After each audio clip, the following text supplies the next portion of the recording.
Welcome back to another episode of Rock Boys Football. We got some breaking news. I'm still on the road, so again, might look a little different, sound a little different, but the college football news does not stop. Marshawn Lloyd, one of my favorite players in the 2023 transfer portal, has committed to USC.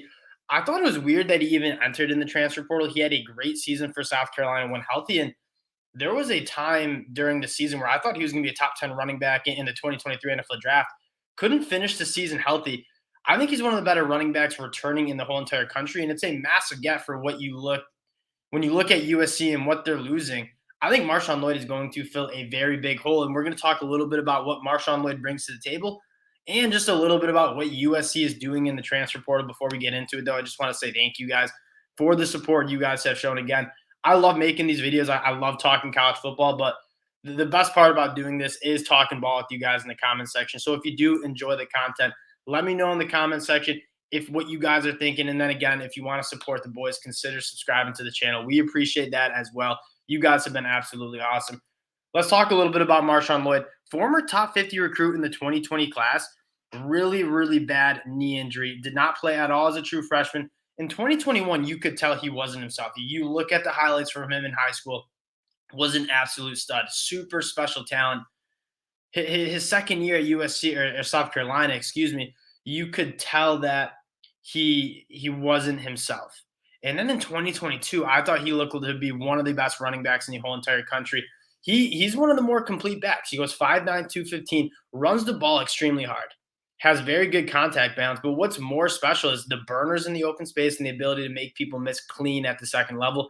Marshawn Lloyd's a guy that can get it done out of the backfield, but also can be really, really tough to tackle between the tackles. And losing a guy like Travis Dye, I think Marshawn Lloyd is going to come in and really add some juice to this running back room that already has plenty of juice with Raleek Brown coming back, one of my favorite true freshmen from last year.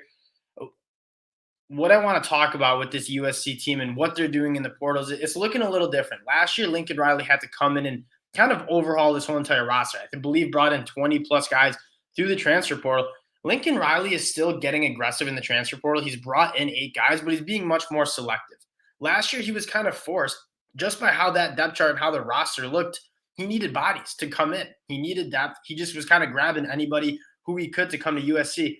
This year, they're starting to build back that depth. They obviously have a very, very good 2023 class coming in from high school, but they're being a little bit more selective. They're not just going out and getting as many bodies as they can in the transfer portal.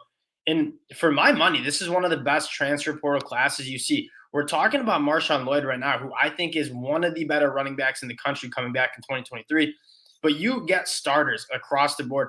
Michael Tarkin coming over from Florida played a lot in the SEC. And when you look at USC, I thought they had a good offensive line. I thought they struggled with a little bit of depth on both sides of the ball, on the offense and defensive line. You get a guy who can play tackle. I also think he can play guard too. I'm guessing he'll play tackle for USC, but I think he can play guard. He's going to be a very, very good piece on that offensive line. Mason Cobb, one of the better linebackers in the transfer portal. Love Eric Gentry. I think he's going to be a stud, but he's still developing. Shane Lee, the transfer from Alabama, I think he's coming back for another year.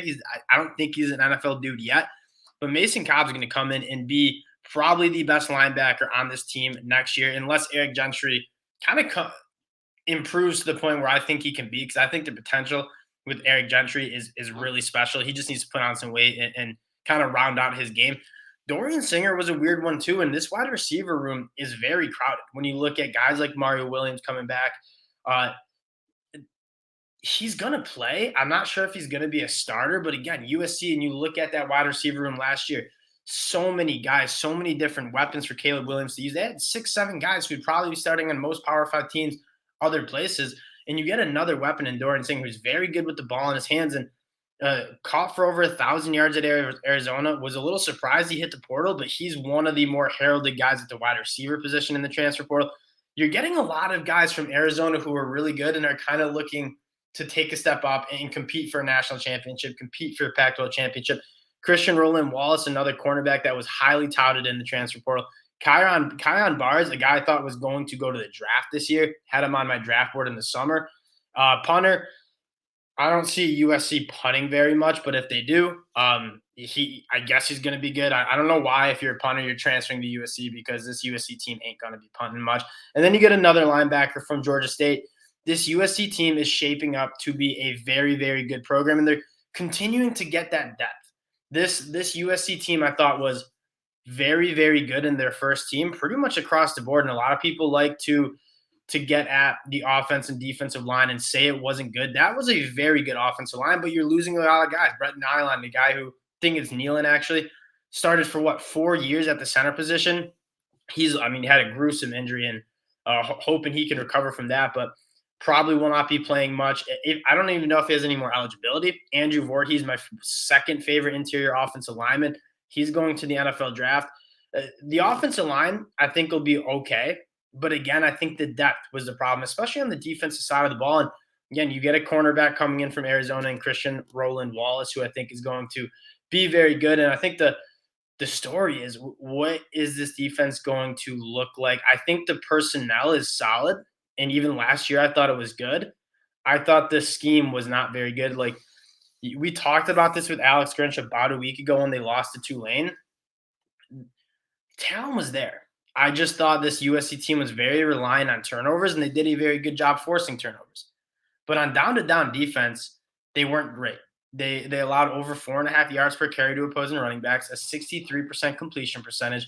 Teams were able to move the ball. You go back and watch the Stanford game. Stanford was moving the ball up and down USC, and that's not a very good offense. USC ended up winning that game comfortably because they were forcing turnovers. And yes, it's one thing to have a defense that can force turnovers. It's another thing to rely on turnovers. I think you want a defense that's putting pressure on quarterbacks and forcing some turnovers, but USC was relying on turnovers. And if they weren't forcing turnovers, they were giving up a lot of points. You're getting some guys that I think are immediate starters on the defensive side of the football, but more importantly, just adding a little bit more depth. Because again, when Lincoln Riley took over this program, there was not a lot of good players that he liked on USC. He had to go to the transfer portal. And again, I think it's another year of a process where Lincoln Riley needs to get more guys in on the defensive side of the ball to fill out that depth and more of his type of guys on defense. And I don't even think we'll see Alex Grinch back on the defense side of the ball. I don't think he's that good of a coordinator. I was never that impressed with him at Oklahoma. Certainly wasn't impressed with what he did at USC outside of the turnovers. On the offensive side of the ball, it's an embarrassment of riches at the skill position. Mario Williams is a guy that I think is a true stud. Taj Washington, true stud. You're bringing in Dorian Singer. And then we got to talk about Zachariah Branch, there's not many 2023 true freshmen that I think are going to light it up as true freshmen, 18-year-old kids. Zachariah Branch is different. I watched him in the Under Armour All-American game, different with his explosiveness, his speed, his short area quicks.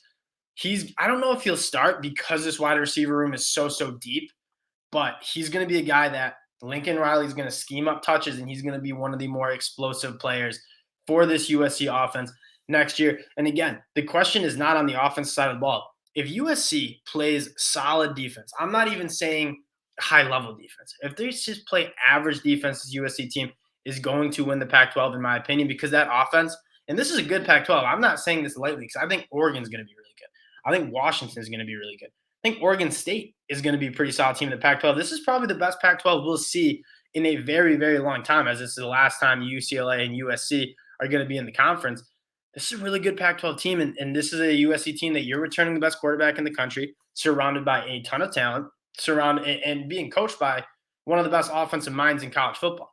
If this defense is just average, I think this team is the team to beat in the Pac-12. That being said, the defense needs to take improvements, and if you're looking for where USC might go in the transfer portal after spring ball, I think it'll be heavily on the defense side of the ball because you got enough weapons on the offense side of the ball.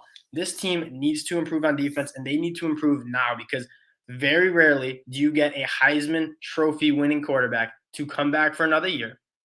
Not another year. He didn't have any. He couldn't go to the draft, but very rarely do you see Heisman Trophy quarterbacks come back. It's a rare opportunity for USC to have the best quarterback in the country, surrounded by some of the best weapons in the country. You need to have a solid defense. This is the year that I think USC really could make some noise, not only in the Pac-12, but on the national landscape. I expect them to add some more depth and talent on the defense side of the ball, and this USC team is very dangerous heading into 2023. Again, Wanted to keep it short, but Marshawn Lloyd, a massive pickup for the Trojans. Wanted to talk a little bit about what they're doing in the portal because I do like it a lot. I think Mason Cobb is going to be an absolute stud in the middle of that defense. Appreciate you guys checking us out again. If you did enjoy the content, consider subscribing to the channel. We appreciate you guys, and we'll talk to you later. Peace.